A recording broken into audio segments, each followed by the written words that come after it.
En Propuesta Semanal nos sentimos honrados con la participación del economista y gran amigo José Manuel Luna Valiente. Es economista, pero también es asesor financiero, asesor de empresas en materia de economía. Placer, José Manuel. Perdón, y además comunicador. Sí, ha tenido varios programas y han sido programas exitosos, pero muy especialmente dedicados al área de la economía, aunque a veces a la política también. Siempre. Un placer, Ramón. Buenos días, José Manuel. Buenos días, un placer. Felicidades. Gracias, qué bueno estar contigo y sobre todo en estos primeros días de enero. Mis felicitaciones tanto a ti y a tu familia como a todo el público. Y mucha salud y muchas bendiciones para todos los dominicanos y dominicanas. Sí, no, todavía seguimos en televisión, sí. Luna Valiente no ha salido del aire. No salió siempre. del aire. Claro, claro. Qué bueno. Uno nunca debe de salir. No, sí. Hasta mientras se pueda. Mientras se pueda. Es un subsidio de un hobby. Sí. A veces. Y porque la gente cree que el que trabaja en televisión es millonario. Sí, y fíjate una cosa ahora que tú dices eso, y me permite 20 segundos. Uno de los pocos países del mundo donde los talentos y los productores pagan es República Dominicana. En los países desarrollados, en la televisión, a los programas se le paga a los talentos. Se le paga. Y no tenemos que estar detrás de muchísimos anuncios y cosas para poder sobrevivir. Tienen que producir. Esa es la realidad. En España, en Estados Unidos, en muchísimos países. O sea que vamos a migrar rápido. José Manuel, ya más o menos se tiene una idea de que la economía va a crecer del orden de 5, la inflación 7 y pico, es decir, está bastante claro el panorama. Sí. Lo que está complejo es el año 23. Muchos pronósticos sombríos de la CEPAL, del Fondo Monetario. Por otro lado, uno siente que aquí hay economistas que están muy optimistas en el gobierno, otros no. ¿Cuál es tu visión de lo que podría ser el año 2023 en términos, vamos a quedarnos en macroeconómico? Sí. Mira, tú sabes que tú y yo tenemos muchas cosas en común en el ámbito de manejo y expectativas de políticas monetarias y de la misma economía. Y te involucro en mi conversatorio en la misma pregunta porque somos hacedores de expectativas positivas, que creo que es la principal variable dentro del punto de vista externo de cómo uno ve lo que puede pasar en nuestro entorno económico, con aspectos internacionales que tienen choques y con aspectos nacionales que tienen también choques a la economía nacional. Para nadie es un secreto que lo que ha pasado en los últimos 3 años en la economía dominicana, de la cual la República Dominicana no es una excepción porque es mundial, o sea, un COVID de 1 año y medio que ahora está peor aparentemente en el mundo, pero ya controlado, una etapa de post-COVID, de recuperación, un año 2020 fantasma en la economía dominicana y en el mundo también, todos los números negativos, un año perdido para la economía de todos los países, un 2021 con una recuperación económica y un 2022 con un sostenimiento de una recuperación, pero con un problema, con 2 grandes problemas adicionales. La guerra de Rusia y Ucrania, que tiene un gran efecto sobre el aspecto de los commodities, específicamente los combustibles, los granos, y el proceso que se produce a raíz de todo eso, que es el gran tema de todas las economías del mundo, al cual estamos haciendo frente en este momento, la inflación, que es sin dudas el top de la crisis post-COVID, guerra. Y una de las grandes cosas y de las cosas que se discuten hoy en día es que inclusive Stiglitz acaba de decir, creo que lo pudiste leer recientemente, del exceso de los bancos centrales en el control de la tasa de política monetaria con relación a bajar el circulante y producir que la inflación se fuera controlando a pesar del efecto que tiene en la producción de bienes y servicios, en el empleo y en la misma producción de riqueza de todos los países del mundo. Y eso es así.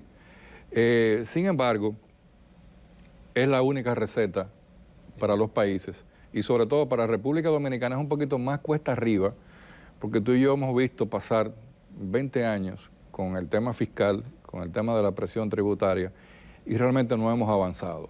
Entonces, si tú no tienes un componente fiscal que sea una barrera, que sea una plataforma que pueda contener el tema de la política monetaria, los bancos centrales van muy cargados y van muy pesados porque tienen que absorber prácticamente todo el peso de la decisión, cuando en el caso, por ejemplo, todavía la República Dominicana tiene una relación 70-30 en el presupuesto nacional de ingresos internos, ingresos propios de la DGI, de la Dirección de Aduanas y otros que vienen por otras partes mínimas a través de donaciones, tipo de los bancos internacionales, los multilaterales y bilaterales, y la parte de la deuda. Entonces ahí está uno de los grandes problemas.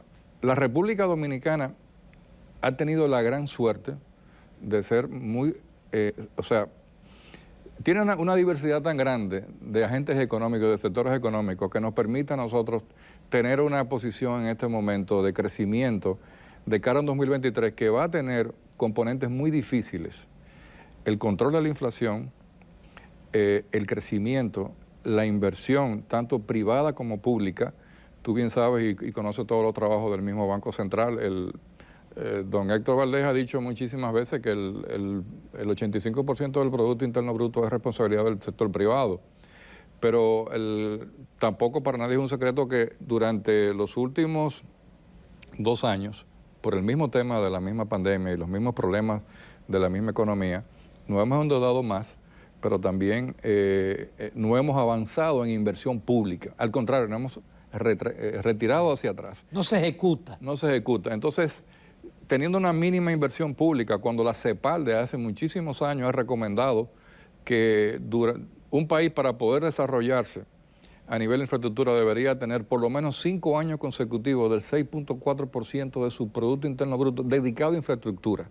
Y ahí hablamos de inversiones en carretera, toda la parte vial, aeropuertos, caminos, puentes, infraestructura de puertos, o sea, muchas cosas que componen todo ese ambiente. Un gran problema y estaba revisando ahora, y mira, a pesar de que la Dirección de Impuestos Internos anunció a final de esta semana 661.000 millones, pero eso no es nada comparado con lo que realmente requiere el presupuesto, que estamos hablando de que era un 1.1 billón de pesos. La otra parte viene por impuestos de la Dirección General de Aduanas. Pero una de las cosas que preocupa es que, por ejemplo, en marzo 14, marzo 16, por ahí, se decreta el congelamiento de los precios de los combustibles, con un umbral que se tomó el precio en ese momento cuando estaba a $116 el West Texas Index. Esta semana cierra a 74. Pero hemos pasado durante unos 6 meses una tendencia que, tomando marzo hasta diciembre, la tendencia es hacia la baja constantemente, con picos 110, 108, pero la máxima, la gran parte del tiempo, por debajo del umbral de los $85, cuando debía de haber desaparecido el decreto y dejar los combustibles a merced de los precios internacionales. Hochi, nuestro gran amigo, dice que siempre estamos subsidiando tanto, pero quienes están subsidiando son los consumidores al gobierno. Sí. Porque si tú tienes un precio congelado a 116 y se refleja, y tú estás comprando a 74, a 80, a 85, a 82, está por debajo, tú estás pagando el impuesto correspondiente a 116, no al precio de mercado actual. Entonces, ese diferencial no es un subsidio. O sea, nosotros los consumidores estamos subsidiando al gobierno con esa parte. Fuera subsidio, si el precio estuviese por encima de los 116 y el gobierno te estuviera dando el beneficio de no tener que pagar lo que corresponde a un precio mucho más alto. Entonces eso es algo que hay que corregir. Toda la semana todo el mundo está esperando que los combustibles bajen desde hace 3 o 4 meses, pero no bajaron. No han bajado. Y eso es un tema que debió producirse, porque ese sí tiene un efecto directo sobre el tema de la inflación. Porque la parte de la inflación tiene 2 componentes, la inflación per se y la inflación subyacente, que es la que viene como producto de todos los referentes de los commodities, el petróleo y todos estos bienes importados. Entonces eso es algo importantísimo. 2 cosas que la República Dominicana ha logrado por encima de muchos países. Nosotros hemos recuperado a un nivel el turismo increíble. Yo estuve en Puerto Plata en fin de año y tuve la oportunidad de ver al majestuoso barco The World of the Seas, o sea, la maravilla de los mares. Pero al mismo tiempo que estaba ese barco en Puerto Plata, con 6.000 y pico de turistas en el puerto Taino Bay de la ciudad de Puerto Plata, en el puerto de Amber Cove habían 2 barcos de igual tamaño. Solamente un día en Puerto Plata habían 16.000 turistas caminando entre las playas, yendo a los hoteles, hay una movilidad increíble del transporte, de los taxis que lo llevan a los hoteles. Los hoteles cobran $100 por turista por día, le dan la comida y le permiten la playa en las 8 horas que están de tránsito y deciden a dónde ir. El tema del turismo, recuperación increíble, inimaginable que le íbamos a tener. Fuimos uno de los primeros países que pudo avanzar en el tema de la vacunación y creamos confianza y eso produjo este efecto. Recordemos que el 2019 íbamos a crecer a los 7 millones, pero en el 2019 fue el caso de mayo y junio con la campaña de descrédito a la República Dominicana que nos devolvió para atrás. Sí. Y después vino el COVID. Y los turistas que llegaron en el 2020 fueron los que llegaron en enero y febrero, pero después de ahí para adelante no hubo nada en República Dominicana. Entonces vinimos de 6 millones, 2 millones, ahora, el año pasado 5 y ahora casi cerraremos con 6.6, 6.7. Y viene Fitur ahora, a finales de mes de enero. Pero ¿y si hay recesión en los Estados Unidos y en Europa? ¿Crecerá el turismo? Porque este año no, el 22, básicamente la locomotora ha sido el turismo que va a crecer 24, 25%. El anterior fue la construcción se cayó en el año 22, a noviembre creo que estaba creciendo 1.6. Sí.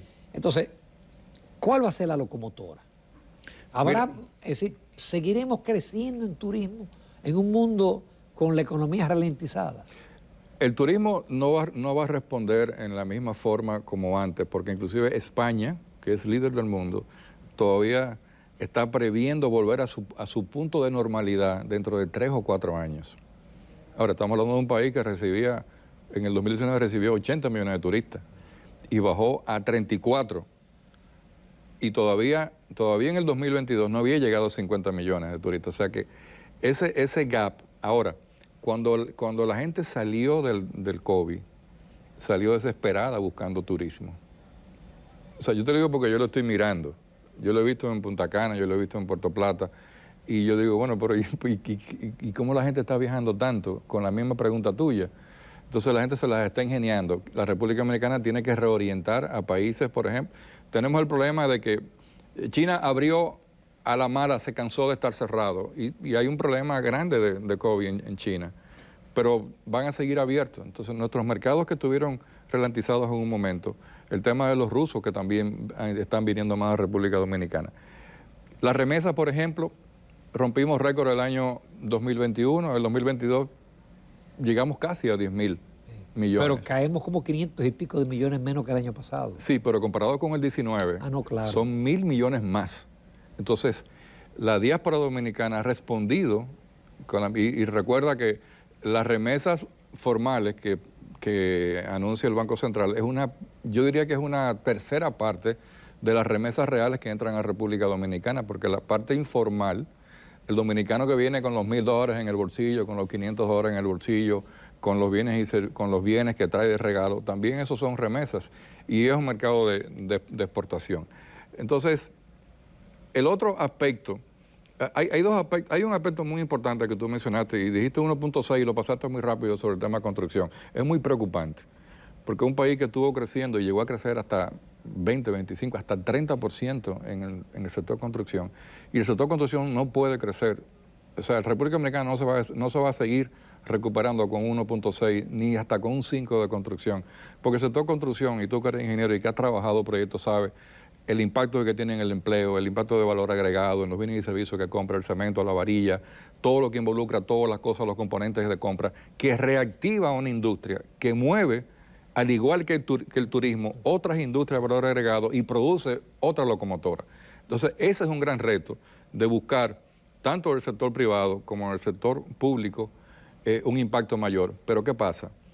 Que hay un impacto que ha bajado las expectativas con el incremento, con la parte de la inflación que incrementó los precios y los costos, en donde los constructores de proyectos privados se han agachado. Y dicen, no, esto no es un momento para invertir. No, y entonces el problema fue que ellos se protegían con la dolarización de los bienes, con la apreciación del peso. Exactamente. Entonces tuvieron inflación más apreciación del peso. No, y tú debes de saber.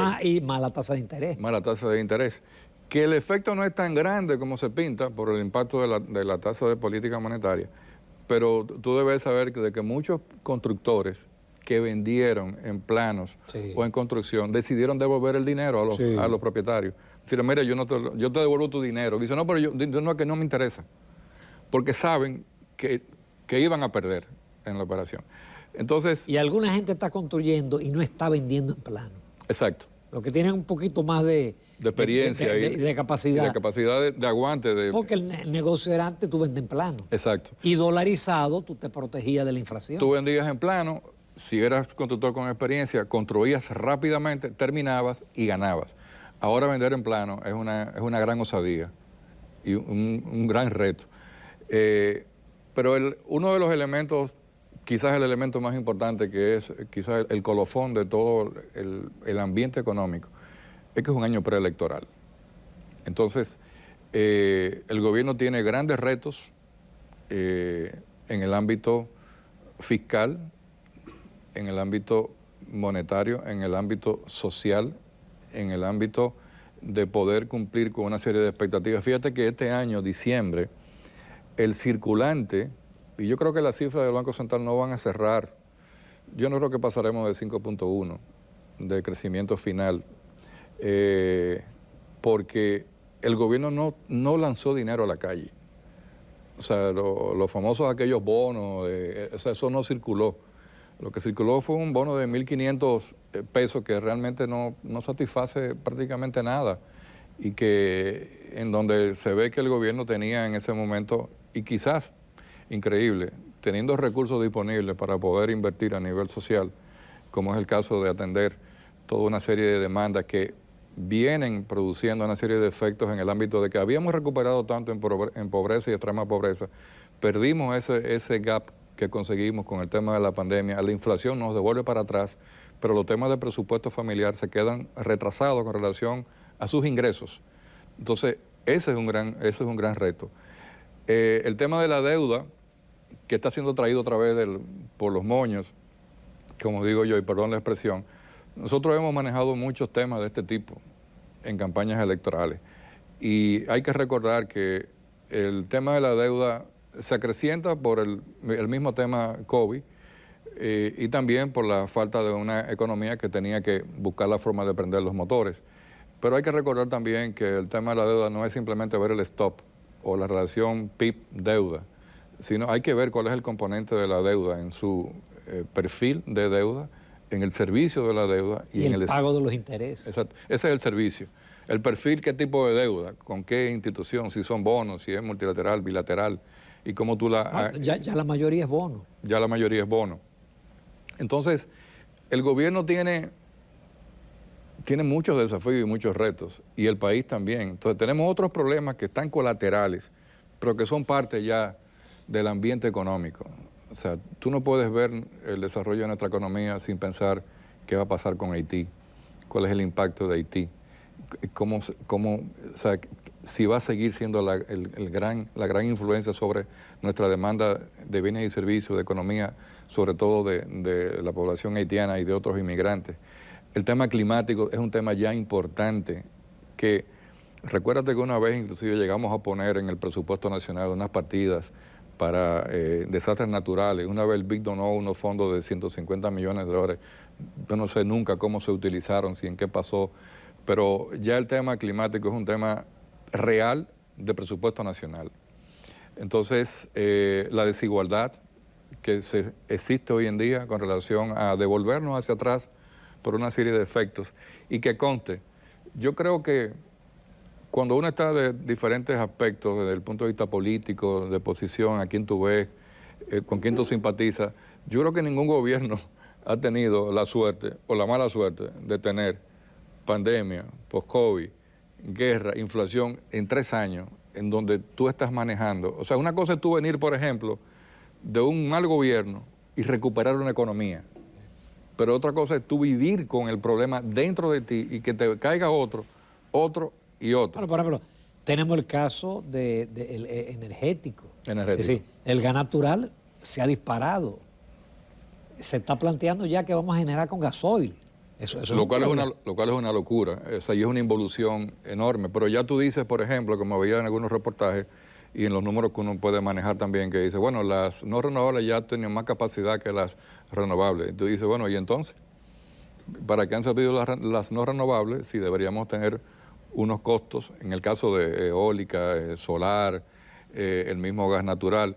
Pero con el tema del gas natural hubieron problemas de decisiones políticas, de decisiones acertadas de gestión, de en qué momento yo compraba. O sea, yo dejé terminar y se me olvidó que el gas natural se compra a 3 años, que no es el commodity del West Texas Index, que tú lo puedes comprar hoy y tú sabes que estás comprando a 2 meses, ¿no? El otro es por un tema de demanda mundial y que tú tienes que decidir si te vas a comprar a Trinidad y Tobago, si te vas a Turquía, o si te vas a Rusia, si te vas a lo que fuese. Entonces, hay aspectos positivos que han ido mejorando a nivel mundial, como es la cadena de distribución. Ya los contenedores cuestan menos que lo que llegaron a costar en pandemia. Los cereales han bajado. Los cereales han bajado, el petróleo está bajando, pero lo que queremos es un reflejo en la economía nacional. Y a mí lo único que me preocupa con el tema económico de todas esas variables es cómo influye el tema electoral y la campaña electoral en el desempeño de la economía. Porque ahora todo el mundo va contra el tema de la seguridad, la deuda, la inflación. Y esas son las 3 variables de todos los partidos de oposición que enfrenta el gobierno y que uno mira para atrás y dice, bueno, siempre son las mismas. Sí. Y otro tema que me gustaría tocar, y es el tema de los fideicomisos, que está ahora mismo en boga. No, vamos, yo te tenía esa pregunta. Vamos a una breve pausa, porque ya nos pasamos del primer. Qué bueno. Con esta buena exposición, porque yo quiero agotar esa parte y otros temas también de interés. Claro.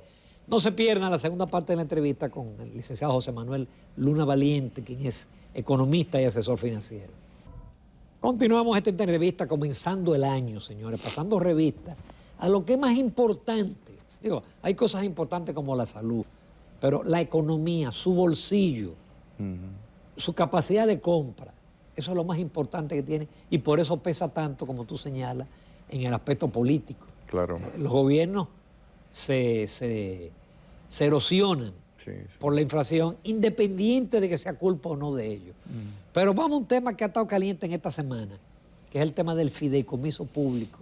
He escuchado las posiciones de Finjus, de Justicia y Transparencia, de Juan Ariel, Jiménez, en fin, ha habido mucho. Hoy mismo, el jueves, había como 3 o 4 artículos sobre el fideicomiso público. Sí, sí. ¿Cuál es tu posición?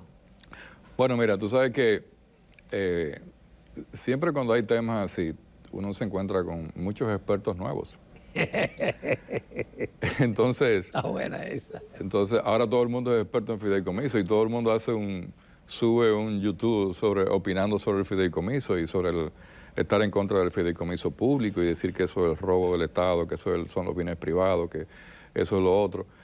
Yo, por suerte, fui 6 años miembro de un consejo de una fiduciaria. Actualmente lo soy también de una fiduciaria privada. Me he leído la ley 189-11 y todo su reglamento y conozco lo que ha sido todo el desempeño y el nacimiento. Recuerda que nuestra gran amiga Rosagna, directora ejecutiva de la Asociación de Bancos de la ABA, Rosana Ruiz, fue una de las personas que estuvo todo el tiempo trabajando en este tema. Yo lo viví en la Junta Monetaria. ¿Tú lo viviste? La Junta fue que aprobó. Ustedes fueron los que aprobaron el proyecto. Y la mayoría de los reglamentos que eran potestad del Banco Central y de la Superintendencia. Totalmente. Porque había otros que eran de la DGI. Exacto. Pero la figura se hizo básicamente pensando, primero el desarrollo hipotecario y el fideicomiso se le añadió, pero básicamente fue como elemento privado, aunque menciona el público de manera muy escueta. Sí, pero mira, fideicomiso público es el fideicomiso de la red vial. Fideicomiso público-privado es Ciudad Juan Bosch. Fideicomiso público es Parquea TRD y otros más que hay por ahí. Gran parte de los países de América Latina, sobre todo México, han desarrollado toda su infraestructura a través de los fideicomisos públicos. No es cierto que las deudas que se generen a través de los fideicomisos son deudas soberanas.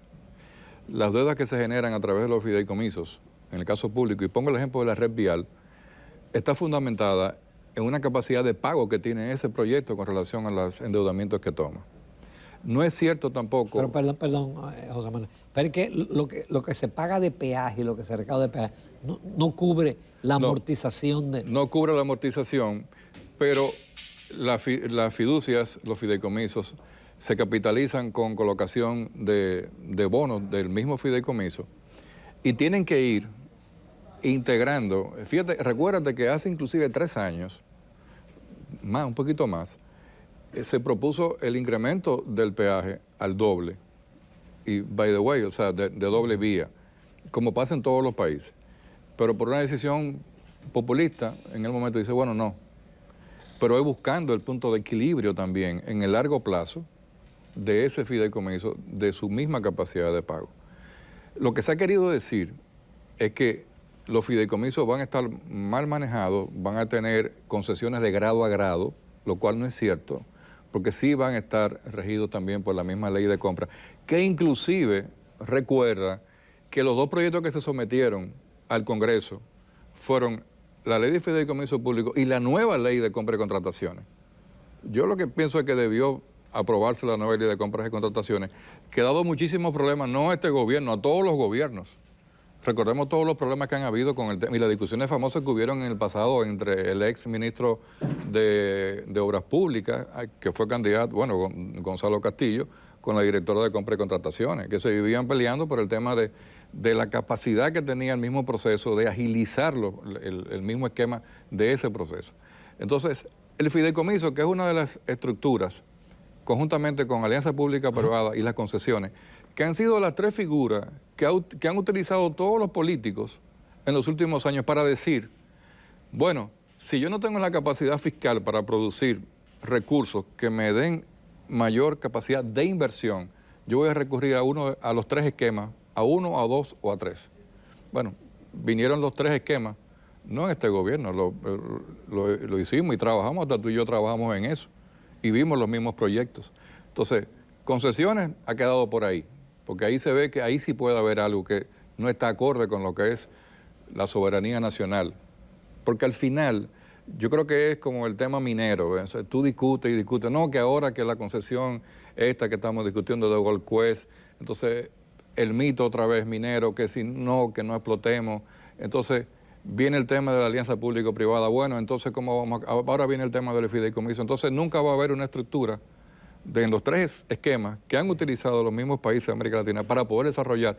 Panamá, por ejemplo, los trenes, los puentes, lo otro, lo está haciendo así, todos los países. Aquí el tema principal es la transparencia de las operaciones y la estructura de la misma ley marco y la misma ley que sale solicitada para decir, bueno, están haciendo los fideicomisos de esto, de aquello, de lo otro, y cómo se van a regular. Bueno, están ahí. Ahí el tema es ver que esas estructuras de control y de transparencia respeten el debido proceso. Porque en un fideicomiso público no existe el grado a grado, existe el mismo proceso de licitación, inclusive mucho más estricto todavía, mucho más estricto, porque hay comités técnicos que tienen que velar porque eso se cumpla. Ahí no hay un beneficiario, ahí no hay, o sea, eso no es el beneficiario de la familia tal rico del país. Perdón, el fideicomiso de la familia tal rico del país. Eso es un fideicomiso para un bien. Claro, si el país no tiene la capacidad de hacerlo, bajo los 3 esquemas que he mencionado, entonces, ¿cómo lo vamos a hacer cuando indudablemente dejamos pasar el tiempo con el pacto fiscal? Se nos pasó 1, 2 gobiernos, porque discutimos... Pero, por ejemplo, José Manuel, en el caso de la alianza público-privada, parece que no dio resultado. Nos ha faltado mucho porque... Porque tanto se habló de la autopista a Puerto Plata y no aparecieron los inversionistas. Bueno, pero es que fíjate que lo que pasa, que el tema de la autovía, la autopista del Ámbar, como se llama la de Puerto Plata, tú dices, pero ven acá, si yo acabo de hacer una reconstrucción de la autopista Navarrete-Puerto Plata, excelente, que te ahorra inclusive 10 minutos nuevos en ese nuevo trayecto porque hace una vía adicional para paso cuando va subiendo, cuando viene bajando, y tú tienes la otra autopista lindísima que la dejó el gobierno pasado, la terminó este gobierno los últimos 10 kilómetros, que es la de Gurabo hacia Montellano, una carretera preciosísima. Y tú vas a hacer otra autopista del Ámbar. Entonces, ¿qué pasa? Que el sector privado siempre va a ver en el punto de vista de su rentabilidad. Claro. Dice, O sea, pero si yo me estoy metiendo... Y el conductor diría, ¿cuánto yo estoy dispuesto a pagar por ahorrarme 20 minutos? Fíjate, Oye. por ejemplo, esa gran obra que es la circunvalación de Santo Domingo. ¿Tú la ves vacía? Sí, sin embargo debería estar llena. Debe de estar llena. ¿Pero por qué? Porque hay un peaje que es un poquito más alto. Pero ahí hay una inducción que está mal manejada a nivel de gestión. Tú tienes que, o sea, ¿cómo tú creas el flujo en un consumo? Bajando los precios. Si tú lo subes, tú limitas Y el acceso. obligando a que los vehículos pesados usen la circunvalación. Exactamente. Entonces el vehículo pesado te Todo lo bueno, por ejemplo, yo conozco gente que vive en Santiago, que tienen propiedad en el este.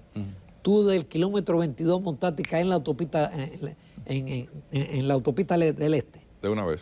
ahorrándote todo el camino de la ciudad. Pero el mismo, o sea, el mismo caso, o sea, el mismo Santiago, Santo Domingo, Puerto Plata, cogiste la circunvalación que tiene muchísimo acceso, mucho tráfico, perdón, y tú le dices adiós a Santiago. Lo vas mirando por al lado. Entonces, aquí hay un problema de que uno tiene que, o en un momento, tomar decisiones importantes con relación a los precios. Y viene el tema, desgraciadamente, fíjate que con lo que se hace ahora mismo, hace días, en esta semana que recién termina, con el tema del tránsito de los camiones pesados de doble, triple eje, los tipos se amotinaron y trancaron las autopistas. O sea, aquí estamos a merced, desgraciadamente, de una serie de sindicatos que están en contra de que se avance en el tema vial. Mira, aquí se terminaron los estudios del tren Santo Domingo-Santiago. Se iba a hacer, está hecho, están todos los estudios, se consiguieron los financiamientos y todo, y se iba a hacer en la mitad de la autopista Duarte. ¿Y qué se decidió? Bueno, un tren primero no lo va a inaugurar un gobierno, ni dos gobiernos. No. O sea, un proyecto de 10 años a larguísimo plazo. ¿Y qué se está haciendo? La intervención de la autopista Duarte, ¿qué se decidió? Que yo creo que es inteligente. Dice, pero vamos a desbaratar la parte del medio que no tiene sentido. La cuneta esa y vamos a convertirla en una vía de 4 vías de ida y venida. Fabuloso. Ahora, esa intervención va a economizar mucho, pero todavía quedan muchos temas de intervención en donde el gobierno tiene las manos atadas porque no puede decidir. El mismo tránsito de la ciudad, las mismas decisiones que hay que tomar, la desarrabalización del tema del transporte público, en la forma en que todavía los carros chatarra, todavía las voladoras, todavía todo. Tú te vas a países... El motoconcho. El motoconcho, un país que tiene 3 millones de motores, y el 57% del parque vehicular son motores en la República Dominicana, y el 51% de los atracos vienen de los mismos motoristas, que todavía... Y el 80% de los accidentes vienen de los motoristas. Pero otra cosa más importante, pena y vergüenza, que solamente de esos 3 millones de motoristas, no llegamos ni a 800,000 todavía que estén matriculados, porque los importadores lo traen por pieza y no vienen ya con la matrícula. No hay manera de que entonces no hay manera. Hay tantas distorsiones que provocan tantos problemas que al gobierno se le crean muchas barreras. Ahora con el tema del fideicomiso, yo creo que hay posiciones que están siendo vistas desde un punto de vista político, netamente, no objetivo. Y yo creo que el fideicomiso ha dado grandes resultados desde el punto de vista privado y tiene que darlo a nivel público. El tema siempre va a ser control y transparencia. Y mientras esas estructuras estén vigentes y sean visibles, no habrá forma de que nadie maneje un fideicomiso. Y esa estructura nacionalista de decir, no, la soberanía nacional, esto es del pueblo, eso no es así. O sea, si nosotros explotásemos la minería como tal y diéramos los permisos a tiempo y tomáramos decisiones con pantalones, en el momento y no dejemos pasar las cosas. Es increíble que todavía la presa de Cola, que va a garantizar Barrigol muchísimos años, esa decisión no se tome. No se toma. O tú dices la misma Gold Quest. Es subterráneo, que no es verdad que va a utilizar agua de los ríos. Por Dios. Sin embargo, inclusive la misma Loma Miranda, que dicen, ¿cómo que dicen? El nacimiento, el mundo de las aguas, el que si yo cae, ahí lo que hay, o sea, no hay endemismo, nada de lo que hay ahí es autóctono de ahí, que es lo que quiere decir. Ahí no nacen las grandes cuencas de río. Entonces, hay tantos problemas en donde el gobierno se rezaga por un temor político electoral.